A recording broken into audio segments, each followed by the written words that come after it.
कौन कौन सी फसलें भी इसमें आप सब बो सकते हो धान के अलावा। ठीक है, तो हम इसको शुरू करते हैं। एक्चुअली इसका नाम है पूसा कल्टीवेटर प्लांटर।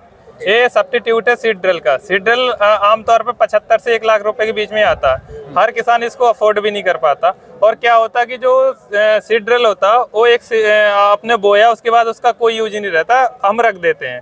अगर हम उसको कहीं और भी ले जाना होता तो ट्रांसपोर्टेशन में भी प्रॉब्लम होती है, हमें ट्रैक्टर के साथ ही जाना पड़ता है। तो हमें एक किसानों के लिए कम बजट में और पूरे सीड ड्रिल के साथ सीड ड्रिल को सब्स्टिट्यूट करने के लिए मशीन डेवलप की गई है। इसमें क्या होता है कि हम जो कल्टीवेटर आमतौर पे सबके पास होता है, तो हम जो भी डेवलप्ड मशीन है एक कल्टीवेटर के पीछे लगा देते हैं। कल्टीवेटर के पीछे लगाने के साथ साथ इसमें एक मीटरिंग मैकेनिज्म होती है, गरारी बोलते हैं जिसे, और इसमें मोटर भी लगे होते हैं। तो ये 9 टाइन के लिए आमतौर पे बनाया गया है। ये पूरे 9 टाइन पे फिक्स रहेंगे। इसको कैसे कंट्रोल किया जा सकता है? इसमें सिस्टम मैकेनिज्म क्या लगा हुआ है? इसका मैकेनिज्म ये है, जैसे आप सीड ड्रिल में देखते हो कि ग्राउंड व्हील है, ग्राउंड व्हील से हम इसका सीड रेट डिपेंड करता है, लेकिन कंट्रोल करते हैं। लेकिन जो हमें मोटर चलाने के लिए है वो हम बैटरी से पावर लेते हैं। ठीक है, और लेकिन सीड रेट के लिए हम ग्राउंड व्हील से कंट्रोल करते हैं। हर एक ड्रिल में एक मोटर लगा हुआ है, उसको कंट्रोल किया जाता है। जितनी तेजी से ये चलेगा उतनी तेजी से उसका सीड गिरेगा। और हमें जैसे, और इसके सबसे अच्छा फायदा ये है कि हम इसमें हर प्रकार का सीड बो सकते हैं। जैसे हमें सरसों बोनी है तो हम इस गरारी का प्रयोग करते हैं। ठीक है, इस गरारी में आप देख सकते हैं इसके जो खांचे हैं बहुत छोटे छोटे हैं, ये सरसों के लिए है। अगर हम इससे थोड़े और बड़े जैसे मूंग के लिए भी बोने हैं तो इसका खांचे थोड़े और बड़े हैं, इससे हम मूंग और उसके आसपास के जितने भी साइज के सीड हैं वो बो सकते हैं। और हमें जैसे मटर और उससे भी बड़े सीड बोने हैं तो हम इसके लिए ये यूज कर सकते हैं। तो ये डिफरेंट प्रकार की गरारी हैं जो हम इसमें यूज करते हैं। जैसे क्या होता है कि बहुत सारी सीड ड्रिल में हम क्या करते हैं, एक ही टाइप की फसल बोते हैं। जैसे हम 9 के 9 रो में एक ही फसल बोते हैं, लेकिन इसमें ऐसा नहीं है। अगर हमें 2-3 फसल एक साथ अलग अलग बोनी है तो हम गरारी सीड मीटरिंग मैकेनिज्म बदल के उसको अलग अलग बो सकते हैं। जैसे कि आप यहाँ देख सकते हो, ये है मूंग और ये सोयाबीन। आप जैसे देखोगे कि जैसे अगर हम जैसे इसको चलाएंगे, इसको ऊपर कैसे चला दो, ये वहाँ से देखना आप सब चलेंगे एक साथ सब चलेंगे। वो ये नीचे गिर भी रहे हैं, नहीं चल रहा है। एक मिनट ना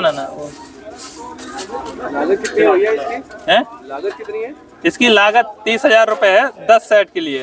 10 सेट पूरी? हाँ, ये 5 हैं, 4 आगे लगेंगे, एक एक्स्ट्रा देते हैं कि अगर जैसे आप कभी बो रहे हो, आपको सडन जरूरत पड़ेगी, काम नहीं कर रहा, तो आप उसको बदल के कर सकते हो। मेरे जो कल्टीवेटर उनके साथ लग जाएंगे? हाँ, ये कल्टीवेटर के साथ ही लगेंगे। ये सेम ही ऐसा ही रहेगा। अब इसको निकालना भी बहुत आसान होता है, इसको लगाना भी। जैसे अगर हमें कोई और सीड बोना है और हमें गरारी लगानी है तो ऐसा नहीं कि गरारी में बहुत मुश्किल है लगाना, आपको कुछ नहीं करना।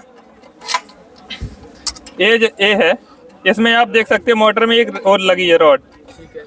तो इसमें क्या करना है, आपको इसको लेके आप सीधा इसको फिक्स कर सकते हो और इसको पीछे कर सकते हो।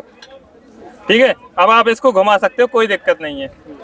ये सेम ही आपने पूरे में लगा रखे हैं। इसमें ये सिस्टम कंट्रोल क्या क्या लगाए हुए हैं आपने? ये एक्चुअली ये बॉक्स है जो ग्राउंड व्हील की स्पीड को सिंक्रोनाइज करता है, मतलब उससे मोटर के लिए। कहीं ये ग्राउंड व्हील इसलिए यूज किया जाता है, अगर हम डायरेक्ट पावर देके ही चलाएंगे तो कई बार अगर हम ट्रैक्टर रोक देंगे लेकिन पावर तब भी मोटर में आएगी, लेकिन सीड हमेशा गिरते रहेगा। अगर हम टर्न करेंगे तो वहाँ पे हमें सीड नहीं गिराना है, लेकिन सीड तब भी गिरता रहेगा। इसलिए हमने इसको ग्राउंड व्हील से अटैच कर रखा है कि अगर हम टर्निंग के दौरान अगर हम कल्टीवेटर को उठा लेते हैं तो ग्राउंड व्हील नहीं चलेगा, तो इससे कि सीड भी नहीं गिरेगा। अगर हम कहीं बीच में ट्रैक्टर रोक देते हैं तब भी ग्राउंड व्हील रुक जाएगा। तो इसकी कीमत भी कम है और इसका फायदा है कि अगर आपको किसी रिलेटिव को भी देना है ट्रांसपोर्ट करने के लिए तो आप इसको सबको ऐसे ये सब अलग अलग निकल जाता डब्बे में आ जाएगा। मतलब पूरे एक डब्बे में पाएगा। और इसको इस पूरे बैग में, इस वाले बैग में हम भर देंगे, आराम से कैरी कर सकते हैं। हाँ, इसको कैरी करके आप कहीं भी ले जा सकते हो। जैसे सीड ड्रिल में आपको ट्रैक्टर के साथ ही जाना पड़ेगा, अगर सीड ड्रिल आपको कहीं और ले जाना है। इसमें ऐसा नहीं है, आप इस बैग में पूरा भरो, पीठ में टांगो, बाइक में बैठो, चले जाओ। इलेक्ट्रॉन का है, ये इलेक्ट्रॉन का है, इलेक्ट्रॉन का ये वैसी ये पुर्जा कैसे लग गया? ये हाँ, ये बैटरी से चल रहा आप है। एक बात ये बताओ, हाँ। अभी आपने जैसे वहाँ इसमें मेरे को चना बोना है, हाँ। या मेरे को सरसों बोनी है, हाँ। सरसों मेरे को 1 एकड़ में मात्र 100 ग्राम डालनी है, हाँ, और चना मेरे को 1 एकड़ में डालना है 20 केजी। ये ऐसा है कि जैसे आपको क्या होता है कि जो कृषि वैज्ञानिक कहते हैं कि जो चने की सीड से सीड के बीच की दूरी मान लो कि 10 सेंटीमीटर 12 सेंटीमीटर होना चाहिए, हम उसके हिसाब से इसको बनाते हैं। ठीक है, ऐसा नहीं है, कम ज्यादा नहीं कर सकते। ये है इसका डिस्टेंस ज्यादा नहीं कर पाएंगे, यही है ना। हाँ हाँ, वो फिक्स रहेगी जो भी हमें। निर्धारित करके डिस्टेंस हाँ, देते हैं। जैसे कि हमें उसके लिए गेहूं के लिए 3.5 से 3 से 4 इंच ही चाहिए होगा, तो उतना ही देगा। मेज के लिए हमें 8 इंच चाहिए। मोटर कितने घंटे कंटिन्यू काम कर सकती है? जो छोटी छोटी मोटर लगी हुई है, हैं? छोटी मशीन ये मोटर 5-6 घंटे हम इसको कंटिन्यू यूज किया है, क्योंकि हम पिछले 3 साल से इसको हम फील्ड में चला रहे हैं। अच्छा, सर, गेहूं की जैसे वैरायटी की बात करें तो कुछ वैरायटी ऐसी है जो हम 10 किलो पर एकड़ के डाल रहे हैं, कुछ वैरायटी 50 किलो पर एकड़ की, फिर कैसे सेटिंग होगा? इसके सेटिंग, इसके खास बात ये है कि आप इसको मैनुअली बना सकते हो। अगर जो भी लाइसेंस वाला, जिसने भी इसका लाइसेंस लिया है, आप उसको बता दो कि हमें इतना सीड रेट चाहिए, वो आपको जो गरारी है वो उस हिसाब से बना के देगा। तो इसकी स्पीड कम ज्यादा नहीं होगी है ना, वो अगर आप जिस सीट के लिए मांगोगे उसी हिसाब से उसको फिक्स करके देगा। अब ऐसा नहीं हो सकता कि अगर आप मेज की में जो मक्का बोना है उसमें अगर आप चना और मटर बोगे तो डिस्टेंस ज़्यादा ही रहेगी ना, आप उसको नहीं बदल सकते। उस हिसाब से ये पहले जो कृषि वैज्ञानिक है जो हमें इनपुट देते हैं उस हिसाब से हम इसको बनाते हैं।